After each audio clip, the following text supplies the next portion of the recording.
সবুজ পায়খানা। প্রিয় বন্ধুগণ, মুরগির যতগুলো ডেঞ্জারাস বা ভয়ানক রোগ আছে তার মধ্যে একটা হলো সবুজ পায়খানা।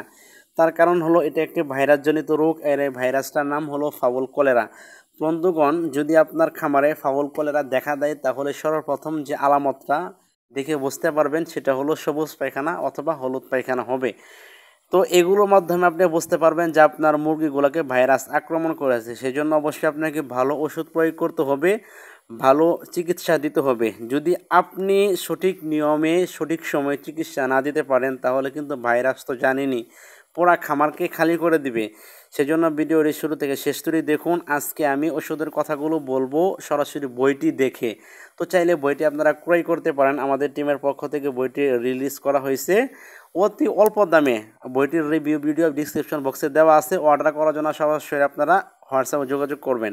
প্রিয় বন্ধুগণ, যদি আপনার মুরগিগুলোর সবুজ পায়খানা হয় তাহলে সর্বপ্রথম যে ওষুধটা দিবেন সেটা হলো মক্সিলিন। 2 নম্বরে থাকছে ফ্রাসি 12, 3 নম্বরে নাপা ট্যাবলেট অথবা ফার্স্ট বেড, 4 নম্বরে নিউলেক্স অথবা নিউভেট 70, 5 নম্বরে থাকছে কোসোমিক্স প্লাস, 6 নম্বরে থাকছে লিভোম্যাক্স অথবা ডক্সিএবেট অথবা প্লিফ্লক্স বেট অথবা সিপ্রোফ্লক্সাসিন গ্রুপের কোনো একটি ওষুধ। তো যে সমস্ত ওষুধগুলো বললাম অবশ্যই এই সমস্ত ওষুধগুলো আপনাকে ক্রয় করতে হবে। যদি কৃপণতা করেন যে 1-2 টাকা দামের ওষুধ দিয়ে ভালো করা যায় কি না, তাহলে কিন্তু বন্ধুগণ আপনার খামার আস্তে আস্তে শেষ হয়ে যাবে, আপনি বুঝতেও পারবেন না। তো সেজন্য যে সমস্ত ওষুধগুলো বললাম একেবারে পরীক্ষিত ওষুধ, এই ওষুধগুলি দিয়ে চিকিৎসা করতে পারবেন ইনশাল্লাহ, 100 ইনশাল্লাহ ভালো হবেই। তো এরপরে যদি আপনার মুরগির এই সবুজ পায়খানার সাথে অন্য অন্য পায়খানাও থাকে সমস্যা, তাহলে দিবেন মাইক্রোনিট। আর দিবেন যখন ওষুধগুলো ভালো হয়ে যাবে, রোগ যখন সেরে যাবে তখন লিভার টনিক অথবা কিডনি টনিক গ্রুপের কোনো একটা ওষুধ দিবেন। তো এই হলো ওষুধের পর্ব।